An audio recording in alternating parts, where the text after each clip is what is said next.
Alec, good morning. If you're here on the East Coast of the United States, it's 5 o'clock in the morning. Let's start with the Serenity Prayer. God, grant me the serenity to accept the things I cannot change, courage to change the things I can, and the wisdom to know the difference. I will not mine be done. Yeah, it works if you work it. I was talking to a sponsee yesterday, last night before I went to sleep. He said, I don't even remember what the topic is, but regardless of what the topic is, what I know is what in heaven's name would prompt me to wake up at 4:45 a.m. here in New Jersey to get on an international conference and talk about whatever topic it's going to be, which I know I chose. I just don't remember what it was. Um, and there can only be one answer. It can't be because I'm eager to impress people with some, you know, some knowledge of what page something's on in the big book, and trust me, I can do that. I know the big book pretty good. But if at 4:45 in the morning, I'd rather be sleeping than tell you what page things are on in the big book. So for me, the answer to that question is that for a long time, I was up at 4:45 in the morning acting out because I still hadn't finished acting out from yesterday. And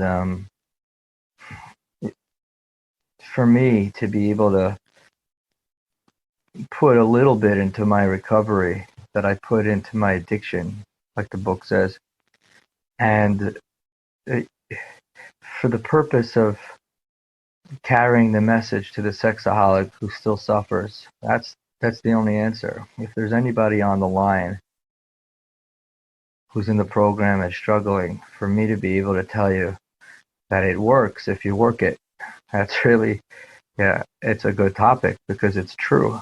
And that's really the only message I'd want to be talking to you about. Because I wasn't so sure. I wasn't so sure. For a long time in the program, I went to meetings, I made phone calls, I had a sponsor. I went to a lot of meetings. I made a lot of phone calls, and I didn't have any sobriety to show for it.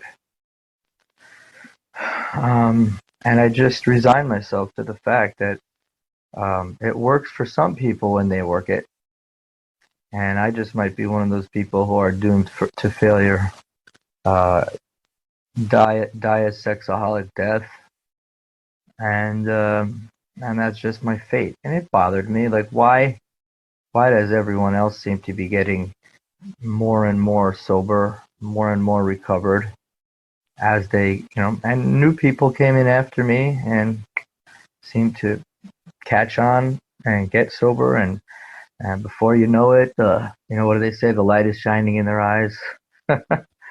And the light wasn't shining in my eyes. Got pretty bad for me. The first guy who was sponsoring me was instructed by his sponsor. Well, let me back up a little. Well, let me finish the sentence. He was instructed by his sponsor that he shouldn't talk to me if he values his sobriety, because he'll probably act out if he keeps talking to me. That was the end of that sentence. But backing up, actually, I have a funny story with Harvey. I know he did one of the talks on this conference. So I was at a conference actually during that time, a live conference, not an internet conference. And I was there with, my sponsor used to always talk about this guy Harvey that he talks to all the time, and I don't know who he's talking about. I was new. What did I know? There was names that got thrown around at meetings like Harvey and Bill and Bob and Roy K. And what do I know who these people are? I don't know that half of them are dead at that time. Could be Roy was alive, but I'm at a conference and this little short guy comes walking by, and I was talking to him. I said to my sponsor, "Who's that?" He's like, "Who's that?" "That's Harvey." I said, "Oh, Harvey, the guy you always talk about." So we walk over to him together, and I start talking to Harvey, and and he turns to my sponsor or to me. He says, are you on medication? I said, no. He says, you should think about getting on medication because something's wrong with you. Uh, so that was my first hello.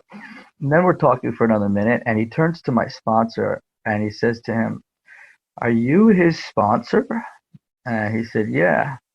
He said, how do you talk to him and stay sober? Oh man, so that was the second minute we had. So anyway, that conversation didn't go so fantastic. And Harvey and I, when we see each other, we still joke about it because, and he says the joke's on him because here I am sober now since June 21st of 2010, which is not a lifetime. It's not an eternity. Uh, if you're thinking like a normal person, like, you know, we're now going to be coming into 2019, so I'll be coming up on 9 years, middle of the year. But for a sexaholic who can't get 24 hours of sobriety, I never thought I'd get a week of sobriety. And apparently the sober people around me didn't think I was going to get a week of sobriety either. So I'm sitting at meetings and my sponsor no longer wants to talk to me, and his sponsor's telling him, don't talk to me. For God's sakes, Harvey's telling him not to talk to me. And there's fewer and fewer people in the group that are, willing to take my phone calls because I'm burning people out. So here I am really getting to feel what a first step feels like, that we admitted we were powerless, that our lives had become unmanageable. And I didn't really think or feel that it works if you work it, because I thought I was trying really hard. Like I said, it's not like I would act out and you wouldn't see me at a meeting for the next 5 weeks. I would act out sitting in the parking lot in my car waiting for the meeting to start, and then I'd go running into the meeting, saying things like, I'm sorry I'm late, and checking in, telling everybody my sobriety date was 5-10 minutes ago. So I guess part of the question really is, so what happened? I get that question a lot from people who struggle. So what happened? And it becomes especially poignant for newcomers who ask me that when they hear other people, like when I celebrate or when I tell my story, and people who've been here before I got here will share, humorously, because we got some funny war stories with me. And they'll share about, like, oh God, this guy, and they'll go on to describe what it was like sitting next to me at a meeting. If we were Alcoholics Anonymous, I'd be the guy who smelled like alcohol at the AA meeting, And they'd say, so what changed? What happened? So I want to share a couple of things that happened, and maybe even a little bit about my first 3 steps. The first thing that happened was I really connected with this encouragement. The few people that talked to me told me a few things that helped me even when I wasn't sober yet. I'm going to try to do this without crying. So the first thing is, you can't leave before the miracle happens. And I really wanted the miracle to happen. And if I leave, the miracle's not going to happen. My sponsor, not the first guy I told you about, eventually a friend in the program took me to a meeting and got me a new sponsor. Unbeknownst to me or my sponsor, he kind of just introduced us and told my sponsor, Anthony, you're his sponsor. And then he walked away. And Anthony has been my sponsor ever since. Recently, I found another one only because of circumstances. Anthony moved down to Maryland. He's retired. We weren't talking as much, and I'm working on certain things. I needed someone local, but But my sponsor would say to me, suit up and show up. And that's not something I'm powerless over. I can suit up and show up whether I'm sober a day, a week, a month, a year, a decade, it doesn't matter. Regardless of what's going on in my life and what happened yesterday, tomorrow, right now, right here, I can get my rear end to a meeting no matter what. I can do that. So don't leave before the miracle happened became something important to me, and really, really accepting that I'm a sexaholic. And the fact is that if nature takes its course, I will die a disgusting sexaholic death, and there's nothing I can do about it. So get on with life. I don't mean that I shouldn't try to get sober, but if I do or don't get sober became didn't become the point. The point was that if I wasn't going to get sober, it wasn't going to be because I wasn't going to try. So I was going to do whatever I can do to get and stay sober, knowing full well it probably wasn't going to happen. And for me, that's my first step. Uh, there's this there's this section in the book that I heard other speakers talk about over the last 24 hours. It's the acceptance paragraph in Dr. Paul's story in the Big Book. In the fourth edition, it's on page 417. And in there, there's a line he says, until I could accept my alcoholism, I could not stay sober. That's a funny line, but for me it meant I wasn't going to start staying sober until I fully conceded to my innermost self. I accepted the fact I'm a sexaholic, and it doesn't matter why everyone else is getting it and I'm not, but I'm a sexaholic. So the fact that I'm working my rear end off and not having any sobriety was not a good enough reason to give up. Giving up was taken off the table, and if I was going to succeed or not was going to be God's business. If I was going to try or not was going to be my business. And I can honestly say from that day to this, the only thing I've ever done consistently without any relapses is I've kept on trying without giving up. When someone tells you that their sobriety date is June 21st of 2010, I hope you never think that means that whatever that sobriety date is, that they never struggled again, they never lusted again, they never raged again, they never, had those phone calls with their sponsors, should I reset my sobriety again or not, especially early on. There's a few things that happened in the first few months of my sobriety that if I laugh at it now, because if I would do something like that today, I would not be calling myself sober. But I was so desperate. It was like I just I needed to put one day in front of the other, one foot in front of the other, and that's where I was at the time. So, but what I did do was I never gave up. Giving up's not an option. And my sponsor would keep telling me, don't leave before the miracle happens. Suit up and show up, and that's what I did every single day. The second thing that was really pounded into my brains by people, including my therapist, because he was an AA guy. He told me once, he's like, why don't you go read the stories in the back of the Big Book and come back next week and tell me which one of those guys got sober without a higher power. Now, I wasn't sober, and I wasn't, my brains were all over the place, but I was intelligent enough. I knew the answer before I went to look it up. The answer was nobody. And I knew that without reading the stories, but I read some of the stories anyway, and it was obvious the people who were sober had a power greater than themselves. They had a God of their understanding, and I was going to have to I was going to have to get a higher power, and I'm so grateful that I had to find my higher power in darkness, in crap, when I was not yet sober, because a lot of people struggle to connect with their higher power when they are struggling. When they just lusted, when they just raged, when they know they're not behaving in a sober way. And I don't struggle with that because I first found a higher power who loved me, and then I got sober. And I'll never sit and try to prove to you why God loves you. Yeah, but what about all the horrible things that happen in the world? And what about all the bad things that happened to me when I was a kid? And what about the fact that this horrible thing happened to me and I don't have a job and all these things that people will say to prove that God's not loving? To which I say, I don't know the answer, or maybe I do today, I actually do, but that's not how I found the loving higher power. I found the loving higher power because I didn't have a choice. It was like find God or die.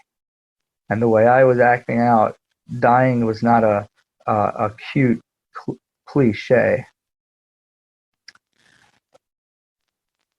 Sorry, I'm getting distracted because I could hear my baby crying in another room, and my wife knows that she's got to get him, so I'm going to try to ignore that. Um, so, you know, when I say find God or die, which the white book, talks about, for me it wasn't a cute cliche like die, like alcoholics can die from overdose or alcohol poisoning or liver damage or driving drunk. I was driving drunk, coming down the Garden State Parkway here in New Jersey at 80 miles an hour with a magazine on my steering wheel. And I won't get too graphic about what I looked like in that vehicle, but I wasn't fully dressed. And I definitely wasn't watching where I was driving.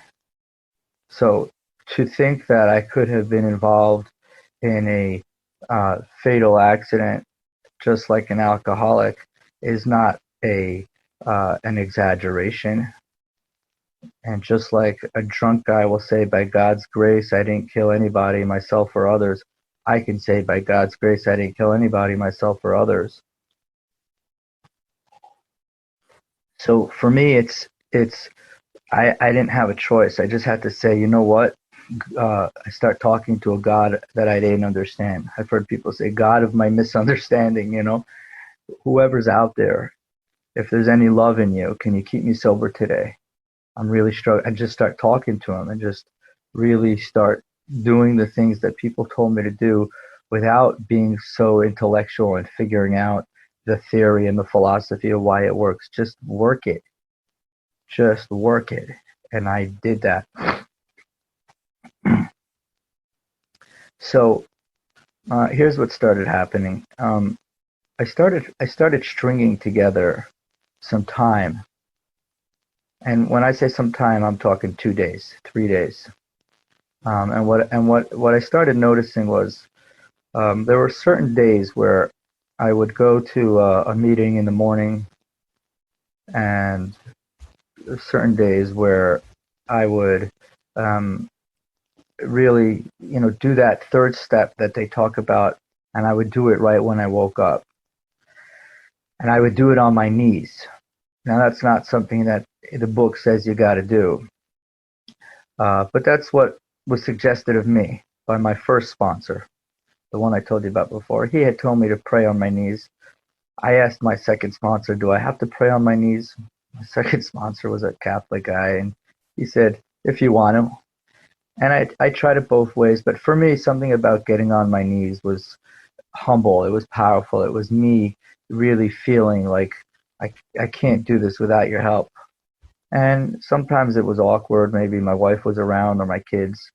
So I'd get on my knees and look for my shoes under my bed, or get on my knees and take some socks out of the drawer so it looked like I was doing something else when people are around.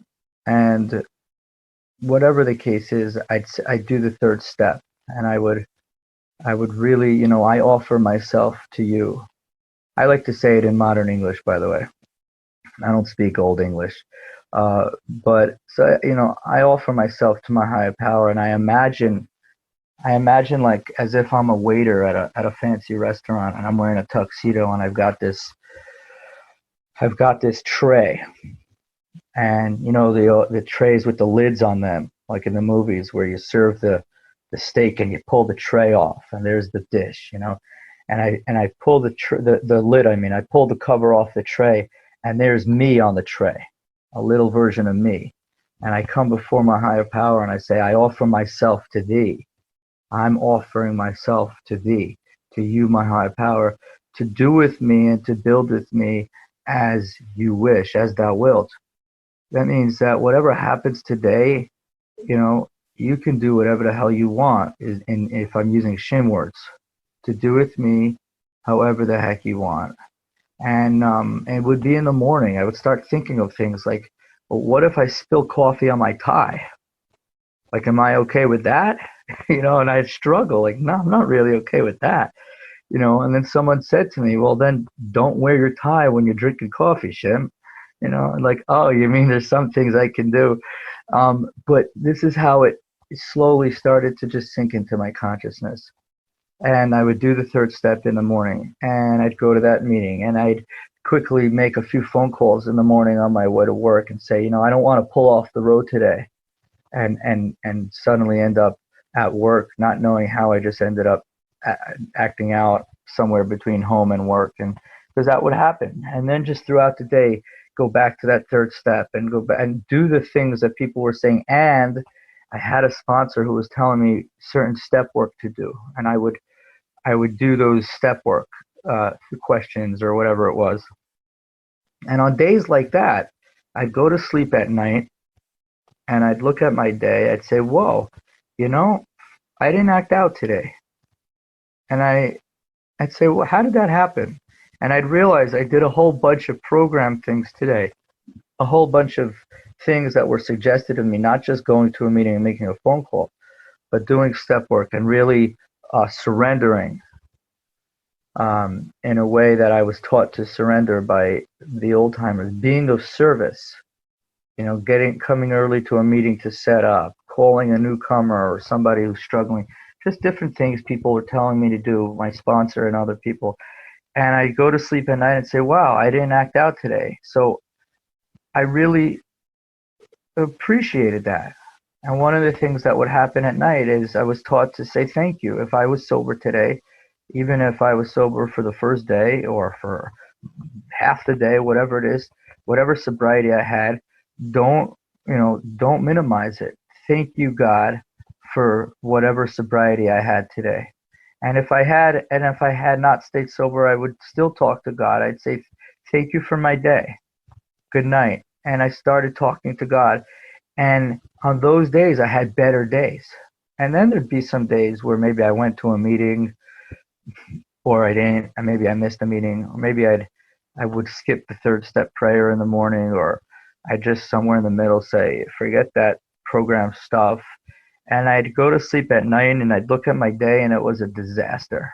I'd be like, whoa, what happened today? How did that happen? And I'd say, oh, yeah, those phone calls I've been making, I wasn't making those, or I was, but you know, but I was lusting while I was on the phone looking at people walking by my car, because I can do that, by the way. It's tough, but I can do it. Or I just kind of gave up, and I realized not only does it work when I work it. In New Jersey, we say it works if you work it. It won't if you don't, because we're a little thick up in the skull. Thick, what is it called?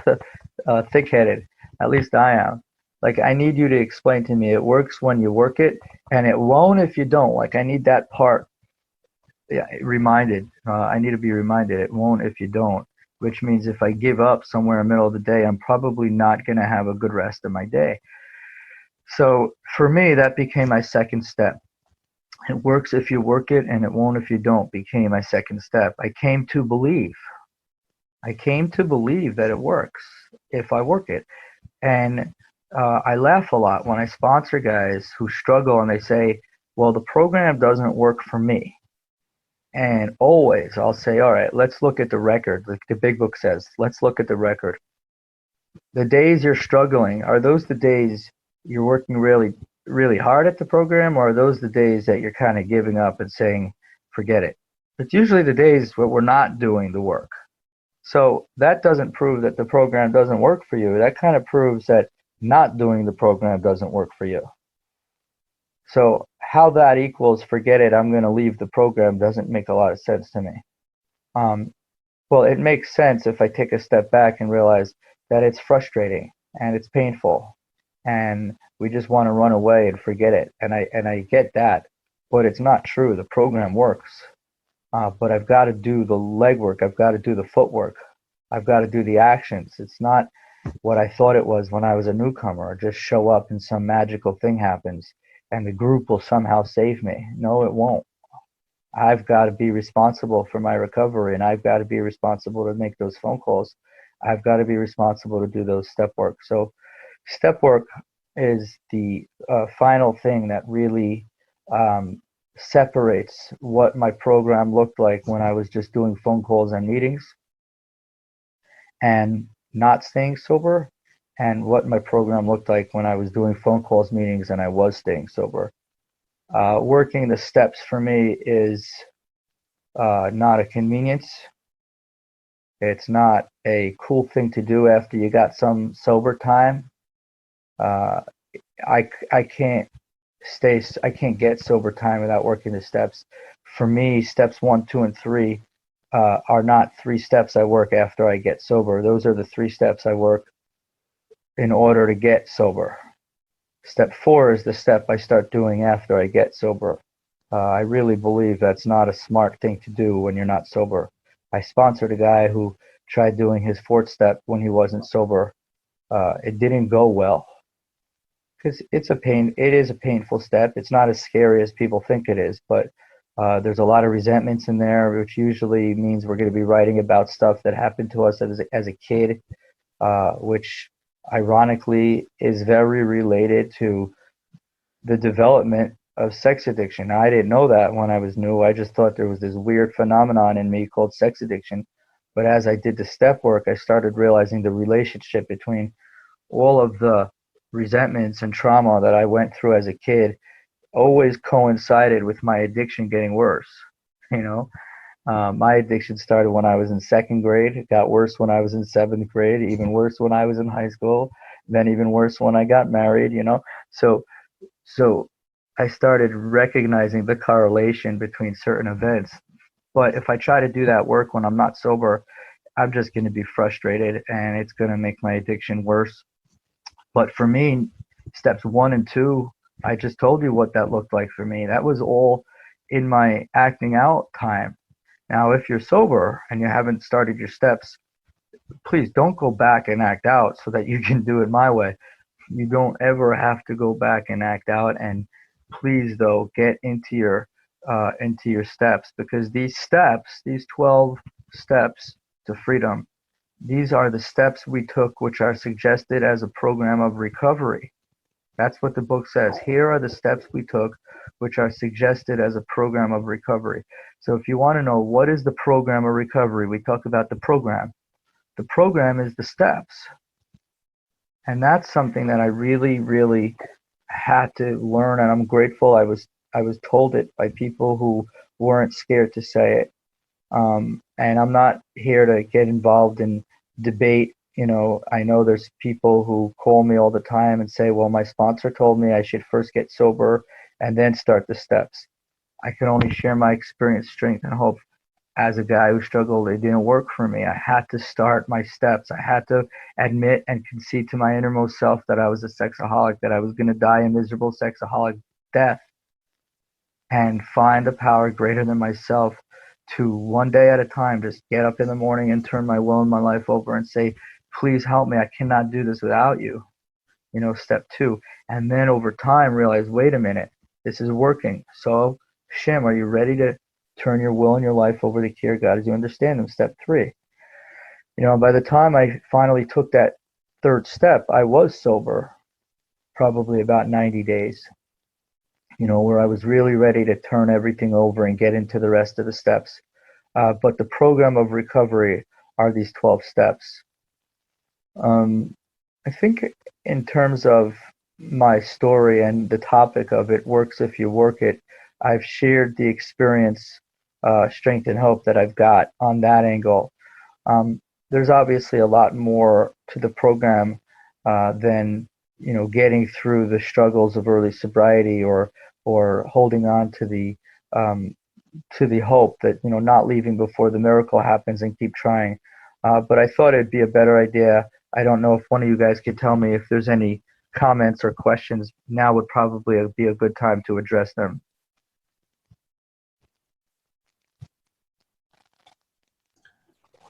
That was the best talk I never heard in my life. What are you doing here? Get away. I really want to be quiet. Be on the other side talking about technology, running the show over there. I stole the show for 10 minutes, and now what I really want to do is hear you two talk to each other. So okay. I'm going to tell them to take over, and I'm muting myself. Good man. No, that was great. Yeah, it really was. It was really good. And yeah, I'm interested in that. I'm interested in what you're saying about, these three aspects, that you need for recovery. But that business of the crashing again and again and again and again, and keep coming, keep working the steps or whatever. What was the that I've listened to a lot of speaker tapes, and there's this kind of defining moment where somebody just comes in and you just feel they've just got it now. There's just something that, they've been searching for, whatever, and somehow the light bulb went on. And, what would you say was of that? And it was in your talk, but like sort of more clearly, what was your light bulb moment, and what was the thing that really pushed it around? Did I skip the part where I met Jesus? I'm kidding. I'm joking. So I'm a Jewish guy, and I'd be happy to meet him because he was a Jewish guy, but that didn't happen. Kidding me. Yeah, so here's the thing. I think that every single time I had to make a decision, am I going to give up or try again? And I came back, was a defining moment, maybe not a permanent defining moment, because here's the thing that the book tells me, which is lust is a subtle foe. We're not cured of sexaholism. This is in the big book. I said I wouldn't quote pages, but I will. This is in step 10 in the big book on page 84. Maybe it's on 83, but it's on 83 or 84. So lust is a subtle foe. We're not cured of our sexaholism. What we have is a daily reprieve contingent on the maintenance of our spiritual condition. What that says to me is there is no long-term solution in Sexaholics Anonymous. There's a one-day solution in Sexaholics Anonymous. And for me to buy into this idea that my sobriety is not going to be about a week at a time or a year at a time or a month at a time. It's going to be a moment at a time, and the longest possible amount of time that I'm going to be able to work my program is going to be 24 hours. That's a daily reprieve contingent on the maintenance of my spiritual condition. So each time I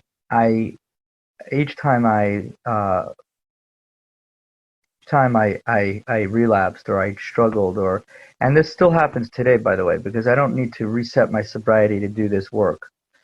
Any kind of, struggling, lusting, raging, whatever the case may be, I want to go back to my program, to my sponsor, to my book, to my inventory, and I want to say, so what's happening? How is it that I'm here again? So early on it was the same thing. It was like, what do I need? What can I do to up my program? Because I don't want to do that again. I really don't want to act out. I really don't. So each time I came back, there was a defining moment for that awareness, for that growth. And somewhere along the line, there's a compilation of those experiences that start to click together. And for me, I don't know that there's any way I could have learned all of that in one shot. Learned all of those lessons in one shot. Service, step work, phone calls. I mean, it's overwhelming. Forget it. I'm out of here. It's like each thing happened in its own time. But there were a couple of things that happened that really forced me to take a good look at what's going on. One of those actually was my wife. So at some point in my struggling, we ended up getting separated. I moved in at my sister's house. She had a basement, a bedroom in the basement, and I told her it would be a couple of weeks till we sorted some stuff out.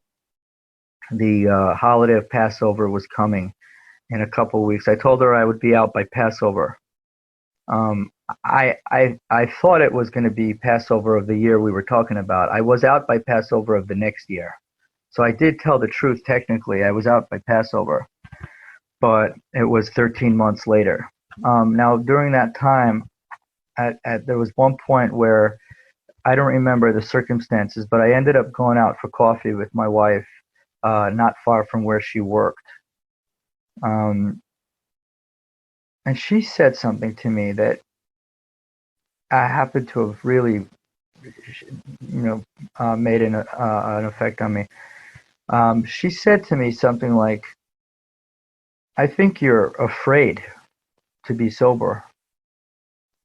Because like I was getting 3-4 days, 5 days, even 6 days, but 7 days was like the max. I could not pass that threshold. I would go to a meeting on day 6 and say, I'm going to get through this day. I'm going to come back tomorrow and I'm going to have 7 days of sobriety. And that never happened. Week after week, I would go. And for me, that was great progress because I was, you go from acting out 7 times in a day to once in every 7 days. I think the program's working. That's where I come from. But she said, there's something about you. You seem to be terrified to like really get into that next level of sobriety. And that really made me pause and think like, what am I scared of really? And I was scared. I was scared of a lot of things. I was scared of what living sober would really look like. I was scared, I used to get scared. Well, what if I get sober and then I relapse? Like then it's even worse. So just do it now. And I learned about this thing called future tripping. Like really, anytime I act out, I'm really living in the future because I can get through the day sober. So why am I acting out now? Well, I usually say things like, well, how much longer can I do this? But what does that mean? How much longer can I do this usually means I'm going to act out anyway, so just get it over with. Today, I know how to respond to that stinking thinking, which is, how much longer can I do this? I don't know. We're going to wait and find out. Well, I'm going to act out anyway. My response to that is, well, then when that day comes, it will come. But like Harvey taught me, even if my ass falls off, it's not going to happen now or today. And then someone else once told me, and even if my sponsor told me, I called my sponsor. I said, Anthony, even if my ass falls off, I'm not acting out today. And he laughed and he said, and I'm going to tell you a little secret, Shem, an insider secret. It's not going to fall off. And I remember another time where I was so badly wanted to act out that the only thing I can think of was it was going to be like act out or die. And I called my sponsor. I said, you know what? I'm willing to die today. And he laughed and he said, that's great. You should just know you're not going to die. If you stay sober, your ass is not going to fall off. You're not going to die. Staying sober doesn't do that. But it was causing me to have panic attacks. So I needed to learn in therapy how to be able to deal with my anxiety, which was coming back when I stayed sober. When I wasn't sober, I didn't have anxiety because I wasn't sober. It only started happening after I tried staying sober for a little while, and then my anxiety started rising. I never knew what that was. So I don't think we have one defining moment. There's a defining moment that got me into the program, but I don't have a defining moment that suddenly taught me how to stay sober because nothing taught me how to stay sober. I'm a powerless sexaholic, and it was just keep going back to God, the steps, the program, and not, for me, I don't think about long-term sobriety. Even right now, I mean, we're at 20 to 6 a.m. here in New Jersey. When this meeting's over, I'm probably going to go to an SA meeting where I live at 6:15 in the morning.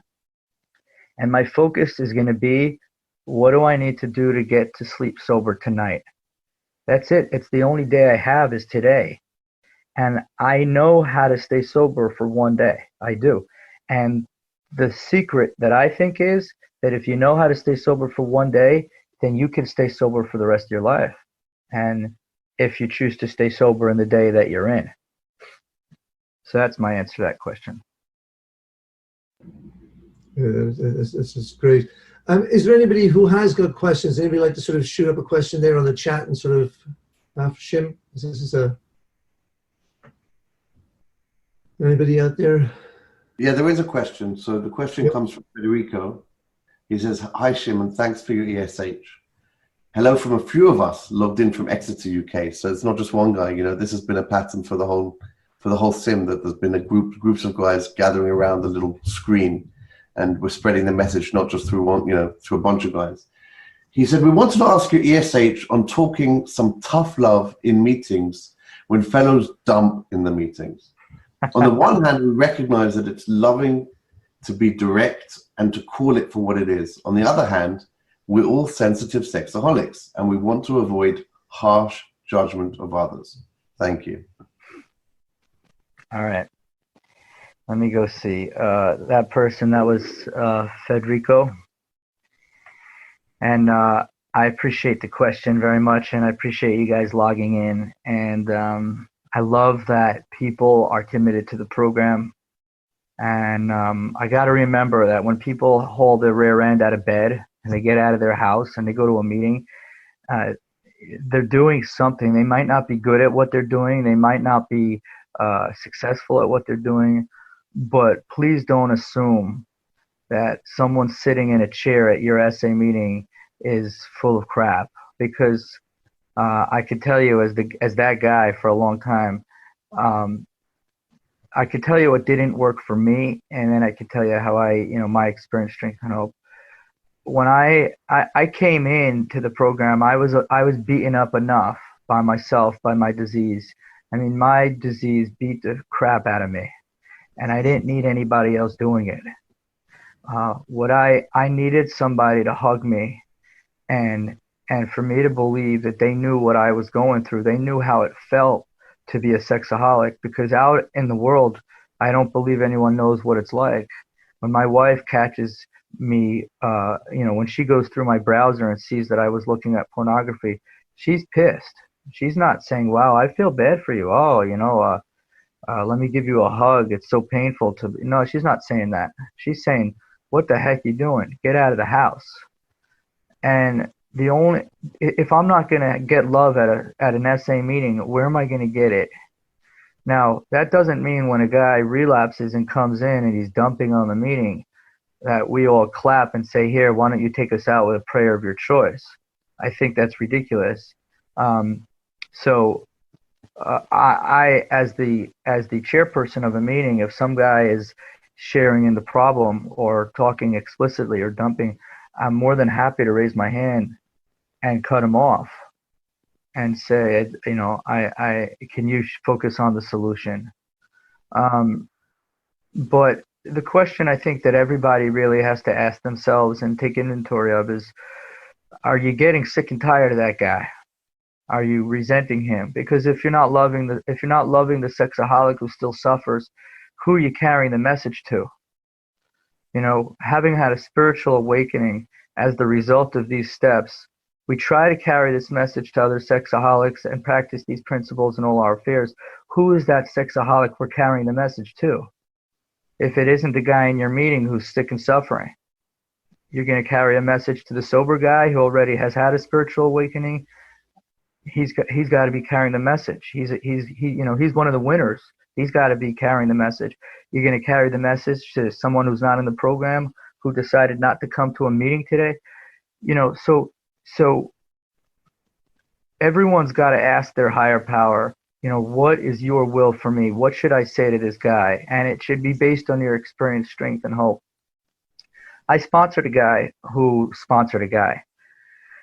And the guy that he was sponsoring was struggling a lot, and he was just, always calling his sponsor after he acted out, not before he acted out, and usually wasn't even going to meetings. And when he did, he was just dumping, And the guy who I sponsored asked me for help, as a sponsor. He said, I think I should tell the guy, you know what, if you're not ready for this, then go back out there.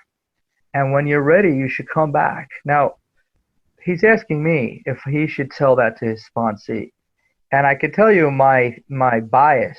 I didn't like hearing that. And personally, I didn't find that helpful. All the people that told me that, they just ended up on my fourth step. and I could find no link between that message and my sobriety. But that's not his message. I said to the guy, I said, I want to know something. When you were new, did anyone ever tell you that? And he said, yeah, his first sponsor told him that. And I said, was it helpful? And he said, yes. He said, when I was new and my sponsor told me that, his experience was that he had to stop and think to himself, what do I want? Do I want this program or do I want to go back out there? Because I got to get serious about recovery. And his story was that it was helpful for him. And I didn't like saying this, but I said, if that's your experience, then that's all you can share. Because around here, we don't give advice. We don't tell people what to do. We share our experience, strength, and hope. And if your experience, strength, and hope is that you were given a message of, you know, go back out there till you're ready and come back, then I guess that's what you'll have to say. I don't say that to people because that's what my experience, strength, and hope is I needed the people that said, Shim, we're gonna love you until you're well enough to love yourself. And hold on, I'm getting distracted. What's that clicking noise? Oh, sorry. So, we're going to love you until you're sober or until you're well enough to love yourself. And trust me, I didn't love myself. So when a guy came over to me after the meeting and said, listen, whatever's going on, you're a sexaholic and I love you, and he'd give me a hug, that stuff was the stuff that kept me coming back. And as a group, there's a different question, which is the group has got traditions. And the first tradition says that individual sobriety depends on group unity. And our common welfare comes first. So we have to realize that, are we a group that's carrying the message? Because that's the primary purpose of any sexaholic group. Our primary purpose, which is our fifth tradition, says to carry our message to the sexaholic who still suffers. Are we as a group carrying a message to the sexaholic who still suffers? For me, that's my responsibility when I get to a meeting. If I don't like the way the shares are going, then let me raise my hand and share on the solution. Let me bring the solution to a meeting. And I'm powerless over anybody else. I could just say, raise my hand and do my 12th step work. And if somebody likes my message, then they'll ask me for my experience, strength, and hope. And if you have enough people who are focused on the solution, then it becomes a meeting where there's a solution.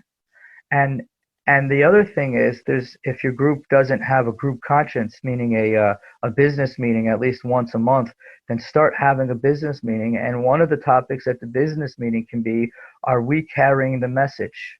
Are we a group that's focused on the solution rather than on the problem? And if we're not, what can we do differently as a group?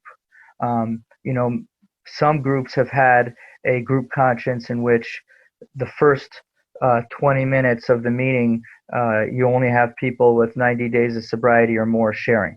The groups that I've gone to in New Jersey, that's never passed. That's always been denied. But we have had group consciences where we have meetings that are focused on the steps. And the first half of the meeting, the only sharing is done is on the reading and on the steps. And then after that, you can open it up for sharing. So if the reading is on step 6 and 7, then the only people sharing the first half of the meeting are the people who have either worked 6 and 7 or in middle of doing 6 and 7, or who want to talk about getting into 6 and 7. And then you'll have the rest of the people sharing later. But by the time we get halfway through the meeting, there's already an environment, an atmosphere, a culture of we're focused on the solution here. That's great. Yeah, we actually did pass that on our Saturday night meeting, the 90-day rule, and then we allow 5 burning shares at the end, and it's really a strong meeting. Yehuda answered to your previous question. He said, "Thank you for that answer. I also beat myself up enough before coming to SA, and I really did need that love and acceptance." Now we have a question from my good friend Lippy in the UK, and he says like this: as a man with a young family, you know how difficult it is to get away to weekend conventions. I really want to get to international conventions, but I don't know how to deal with the fact that it's really difficult for my wife to be alone for the weekend with the kids. And it's almost as difficult to park out my kids for the weekends. What's your experience with this? And, you know, I have the same question. I manage once a year to escape. If I'm lucky. And I don't mean escape the house. I mean escape into a full weekend of recovery. So yeah, go ahead.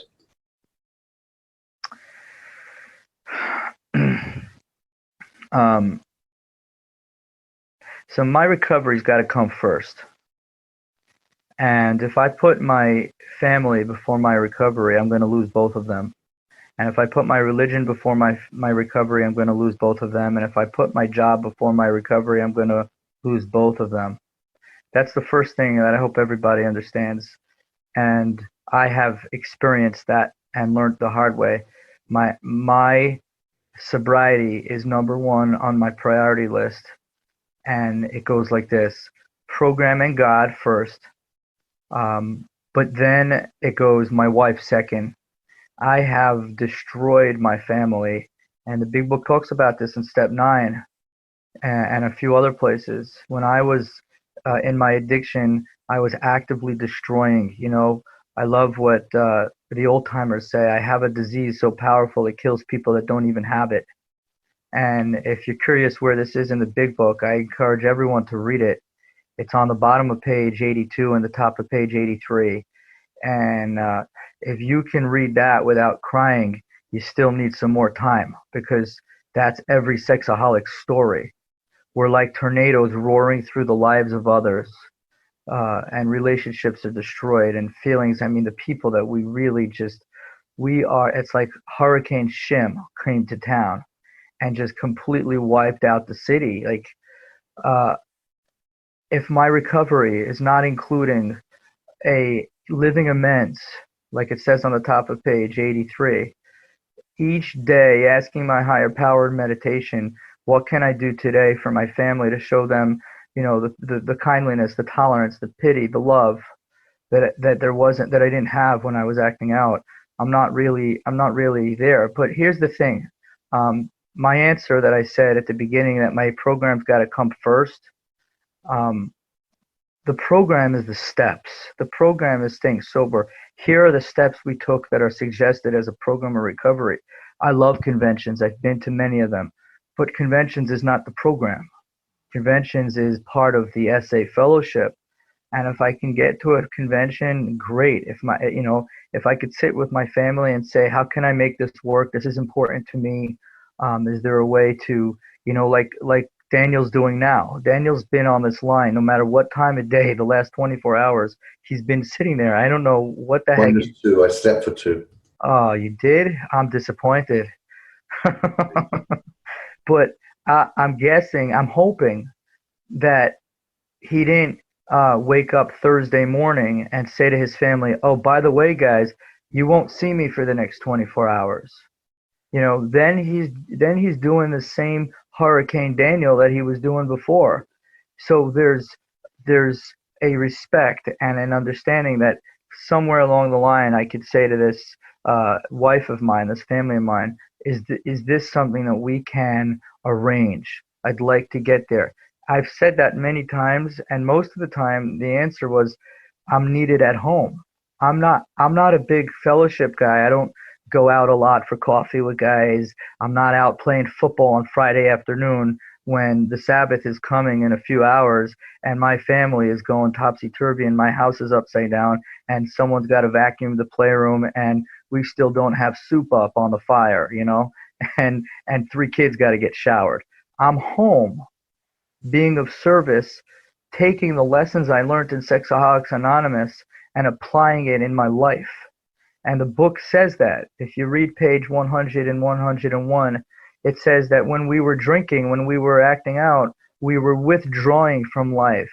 Now that we're in the program, we should be contributing to life. And for me, priority 1 after staying sober and my higher power is my family. My family is always going to become more important than going out for some personal fun.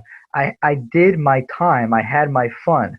I got in my car when my family needed me home, and I went out on the town and painted the town red. it's not like I haven't done that. So for me, there's a difference between my program that I work in the day-to-day program with my sponsor and with my meetings, and then the outside fellowship in which I have to really do some prayer and meditation and consultation with my wife and say, is this something that we can pull off or not? And how about turning to your wife and saying, I do so much program. Is there any way I could stay home and you can get out and you can get to a convention or you can get to a women's night out with your friends of some sorts? So it looks here like we're at the end of the hour. I will read the comments after I log off, and I could post a little bit of my reactions to some of those. Yeah, we have one last question. Yeah. We do have a couple more minutes. We'd like to be precise here. All right.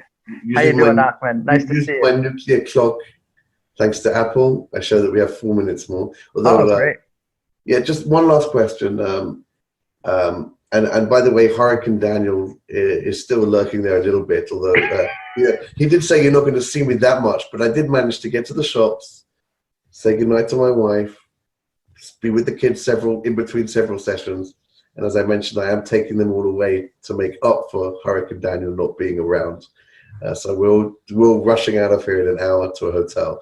The last question was, how do you handle judging brothers that are still acting out? Do you have such a problem? How do I handle brothers? Judging brothers that are still acting out. When you say brothers, I'm assuming you mean guys in the program. Yeah, brothers. He means fellows. Yeah. How do I manage judging them? I want to tell you something. I wish I could say that that's never happened to me, and I've never judged anybody. But I had the opportunity to go back and read some of my fourth step, and I had some sponsees on there. And I just want to, whoever you are judging people, that's your ego, and you forgot where you come from. Let me just tell you, all I need to do is remember what my sister's basement looks like, and whatever judgment I have left is out. The reason I judge a sponsee is because I'm scared that he's going to judge me for not being a good sponsor because he's struggling. So my best defense is a good offense, and I judge you for being a struggling sponsee. So when there's a guy in the what Harvey said in the afternoon session, he was harsh.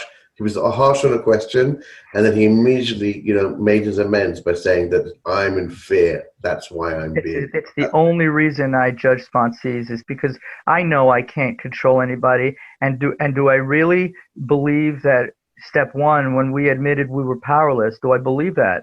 So do you believe in powerlessness or not? Or do you believe that this is really just a bad habit? And I could tell you right now, this is not a bad habit. I could tell you my war stories. I won't. And maybe Ahmed will tell you his, but Amjad. Oh, Amjad, I'm sorry. But we admitted we were powerless in the plural form. So when you're judging somebody, just spend a moment to tap into your first step and remember that whatever powerlessness means for you, that's what it means for him. And thank God that you got the miracle. But it's not because you're a great guy. It's not because you're a great guy that you've been able to have some sober time. It's because either you've been willing to go to any lengths and he still has to learn, or some miracle happened for you. But please, whether you're a tough love guy or a love guy, the love has to be more important than the tough. All right. I appreciate everybody's participation. Thank you so much, Jim. I can't wait to hear the first half an hour. Unfortunately, I was pulled into talking about technology, but my higher power spoke through me, and I can't wait to hear the half an hour. I have the access directly to the recordings, and I'm going to run to it because I really appreciate you getting up early. We all appreciate it, and the message is going to go there. So, and I got more out of it than you probably did. Should we close with the Serenity Prayer? Let's do it. Amjad, you want to join us as well? You can let me unmute Amjad. All right. Oh, yes. Okay. God, grant me the serenity. Serenity to accept the things that cannot change. The courage to change the things that can. And the wisdom to know the difference. Your will, mine. All right. Thank you, Shim. So